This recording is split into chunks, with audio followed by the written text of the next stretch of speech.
आज Doubtnut app download करें। Doubtnut पर अपने सभी गणित, रसायन विज्ञान, भौतिक विज्ञान और जीव विज्ञान के डाउट्स का करो सफाया। बस प्रश्न की फोटो खींचो, एक ही प्रश्न को क्रॉप करो और तुरंत वीडियो सोल्यूशन पाओ। अभी डाउनलोड करें। हेलो नमस्कार दोस्तों, स्वागत करता हूं आप सभी का। हमारा क्वेश्चन दे रखा है, उपयुक्त उदाहरण की सहायता से स्पष्ट कीजिए कि अभिक्रिया की कोटि इसकी आणविकता से किस प्रकार भिन्न है। ठीक है, ओके।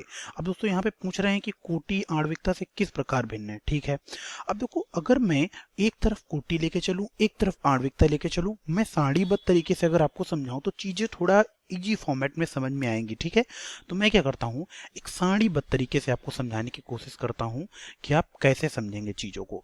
ठीक है, बिल्कुल। अब देखो, पहले मैं एक बीच में लाइन ड्रॉ कर लेता हूँ जिससे आपको चीजें ज्यादा समझ में आए। ठीक है, बिल्कुल। सारणीबद्ध तरीके से अगर समझाऊंगा तो चीजें बहुत ही आसानी से समझ में आएंगी। तो एक तरफ मैंने कोटि लिया है, एक तरफ मैं ले रहा हूँ अभिक्रिया की क्या, आणविकता। ठीक है, अभिक्रिया की आणविकता ले रहा हूँ। ठीक है, बिल्कुल। तो दोस्तों यहाँ पे अब हम क्या करेंगे, बारी बारी देखेंगे कि दोनों में क्या क्या अंतर होता है। ठीक है, बिल्कुल। हमारी कोटि क्या है, आणविकता क्या है। ठीक है, ओके। अब देखो यहाँ पे मैं कुछ चीजें लिख देता हूँ, फिर उसके बाद आपको समझाता हूँ। तो दोस्तों यहाँ पे देखिए, मैंने आणविकता और कोटि के बीच में अंतर लिख दिया है। मैं देखिए, पहले मैंने कोटि क्या लिखी है कि किसी अभिक्रिया की कोटि प्रयोगों द्वारा निर्धारित की जाती है। ठीक है, किसी अभिक्रिया की कोटि प्रयोगों द्वारा निर्धारित की जाती है। ठीक है, ओके। उसी जगह मैंने आणविकता के बारे में क्या लिखा है कि किसी अभिक्रिया के प्रारंभिक पद में भाग लेने वाले अणुओं की संख्या को अभिक्रिया की आणविकता कहते हैं। ठीक है, बिल्कुल। दूसरा क्या बोला गया है कि अभिक्रिया की कोटि अभिक्रिया की दर और अभिकारक पदार्थ की सांद्रता के बारे में बताती है। ठीक है, क्या अभिक्रिया की दर और अभिकारक पदार्थ के सांद्रता के बारे में बताती है। अभी इस चीज को हम थोड़ा एग्जाम्पल के थ्रू देख लेते हैं। ठीक है, बिल्कुल। अब एग्जाम्पल के थ्रू देख लेते हैं हम इस चीज को। ठीक है, इसको एग्जाम्पल के थ्रू दोस्तों हम देख लेते हैं एक बार, तो ज्यादा चीजें समझ में आएंगी। अब जैसे क्या है कि अभिक्रिया, जैसे मैं ले लिया ए गिवन अवे उत्पाद। ठीक, ओके। तो दोस्तों इसका जो प्रयोगों द्वारा इसका दर देखा गया, मान लिया दर इसका कितना है, दर इक्वल टू के ए की सांद्रता की घात एन। तो यन हमारी क्या हो गई, यहाँ पे यन हमारी कोटि हो गई। तो मतलब इसकी कोटि किसके प्रयोगों द्वारा देखी गई। ठीक है, बिल्कुल। तो मतलब देखो, मैंने जो बताया प्रयोगों द्वारा निर्धारित किया जाता है, ये हमारी इसकी कोटि हो गई। ठीक है, बिल्कुल। ठीक है, तो और देखो दूसरी चीज कि ये देखो, दर किसके, दर क्या है, दर और अभिकारक पदार्थ की सांद्रता के बीच संबंध स्थापित कर रहा है। मतलब दर समानुपाती है सांद्रता ए की घात के एन के समानुपाती है। देखो देखो, दो चीजें बता रहा है, कोटि भी बता रहा है और उसके देखो कोटि जो है दर और अभिकारक पदार्थ की सांद्रता के बीच में संबंध भी स्थापित कर रही है। ठीक है, बिल्कुल। ये चीज आप देख लिए। ठीक है, बिल्कुल। तो दोस्तों किसके, सांद्रता के बारे में बताती है, ये चीज मैं आपको बताया। दूसरा क्या कह रहे हैं कि आणविकता सदैव एक पूर्ण संख्या होती है। क्या आणविकता सदैव एक पूर्ण संख्या होती है, इसका दूसरा क्या करें, आणविकता सदैव पूर्ण संख्या होती है। इस चीज को देख लेते हैं दोस्तों। आणविकता से मतलब क्या है, जैसे मान लिया ए प्लस बी गिवन अवे क्या दे रहे हैं, उत्पाद दे रहे हैं। ठीक है, ओके।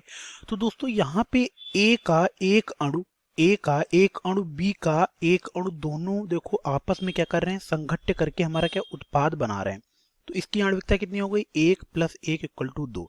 पहले तो आपको ये पता होना चाहिए कि उत्पाद हमारा कैसे बनना है। जब हम किसी भी एक पात्र में ए का एक मोल लेंगे, बी का एक मोल लें, तो ए के अणु और बी के अणुओं के बीच संघट्ट होता है जिससे हमारा उत्पाद बनता है।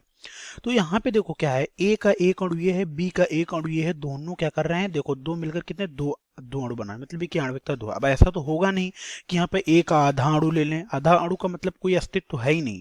ठीक है, आधे अणु से कोई मतलब ही नहीं है। मतलब एक सदैव पूर्ण संख्या होगी, अणु का मतलब एक अणु होगा, दो अणु होंगे, तीन अणु होंगे। ठीक, सदैव वो एक पूर्ण संख्या होगी। ठीक है, इस बात को समझ पा रहे हो कि नहीं समझ पा रहे हो। तो इसकी आणविकता क्या दो हो गई यहाँ पे। ठीक है, इस चीज को समझ गए, ओके। अब हम आगे बढ़ते हैं। अब देखो तीसरा पॉइंट क्या कहता है कोटि का, कि अभिक्रिया की कोटि सदैव एक पूर्ण संख्या, ठीक है, भिन्नात्मक तथा शून्य हो सकती है। तो बिल्कुल दोस्तों, अब देखो मैं क्या बताता हूँ आपको कि अभिक्रिया की कोटि, अब एन की वैल्यू क्या क्या हो सकती है, एन की वैल्यू आपकी 0 भी हो सकती है, 1 भी हो सकती है, 1/2 हो सकती है, 2 हो सकती है, 3 हो सकती है। मतलब ये भिन्नात्मक पूर्ण संख्या कुछ भी हो सकती है। ठीक, लेकिन हाँ, इसकी कोटि ऋणात्मक नहीं हो सकती। ठीक, मतलब ऋणात्मक के अलावा वो भिन्नात्मक, शून्य, पूर्ण संख्या, ठीक, सब कुछ हो सकती है कोटि। ठीक, कोटि है ना, ये प्रयोगों द्वारा निर्धारित की जाती है। कोटि का मतलब ये है कि आज सांद्रता अभिकारक पदार्थ की किस घात के समानुपाती, मतलब अभिक्रिया की दर अभिकारक पदार्थ की सांद्रता के किस घात के समानुपाती है। भैया दर हमारी जो है मान लिया 1/2 के घात के समानुपाती हो सकती है, तो वही वहां पे दर्शाता है कोटि। ठीक है, तो आप इस चीज को भी समझ पा रहे हो कि कोटि हमारी क्या, कोटि हमारी जो है अभिकारक पदार्थ की सांद्रता की कोटि जो है हमारी कितनी, पूर्ण संख्या भिन्नात्मक सब हो सकती है।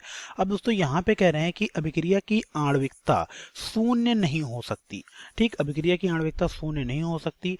ठीक, तो बिल्कुल बिल्कुल ये आप चीज समझ पा रहे होगे कि अब देखो यहाँ पे ए का एक अणु है, बी के दो एक अणु है और क्या उत्पाद दे रहे हैं। तो मुझे यहाँ ये बताओ कि जब कोई अणु ही नहीं, देखो यहाँ पे एक अणु ये और इसका एक अणु ये, दो कितने कितने, 2 अणु हो गए। तो आप मुझे ये बताओ जब हमारे अणु ही नहीं होंगे, जब हमारे अणुओं की संख्या 0 होगी तो क्या हमारा उत्पाद बनेगा। आपको तो पहले ये पता होना चाहिए उत्पाद कैसे बनता है। ठीक, उत्पाद भैया अणुओं के बीच टक्कर होने से उत्पाद बनता है। तो जब भैया अणु ही नहीं होंगे तो टक्कर नहीं होगी, जब टक्कर नहीं होगी तो हमारा उत्पाद कैसे बनेगा। समझ पा रहे हो, हमारी अभिक्रिया ही नहीं होगी। तो ये कहना बिल्कुल सही है कि आणविकता कभी भी हमारी शून्य नहीं हो सकती। ठीक है, ये चीज समझ पा रहे हो ना आप, बिल्कुल समझ पा रहे होगे। और ये सैद्धांतिक मान है, ये चीज आप याद रखिएगा। और कोटि हमारा एक प्रायोगिक मान है, ये हमारा क्या है, एक सैद्धांतिक मान है। तो ये देखो मैंने कोटि के थ्रू आपको बताया। ठीक, अब कह रहे हैं उपयुक्त उदाहरण से बताइए कि कोटि कैसे भिन्न है। अब दोस्तों जैसे मैं यहाँ पे ले लेता हूँ, जैसे मैं लेता हूँ क्या, जो CH3COO C2H5 plus H2O given away, ये HCl उत्प्रेरक की उपस्थिति में क्या बनाता है, CH3COOH प्लस C2H5OH। ठीक है, बिल्कुल। अब दोस्तों जब दर समीकरण इसका देखा गया तो इसकी दर समीकरण क्या आती है, दर इक्वल टू जो क्या है CH3COO C2H5 की सांद्रता की घात 1 और H2O की सांद्रता की घात 0।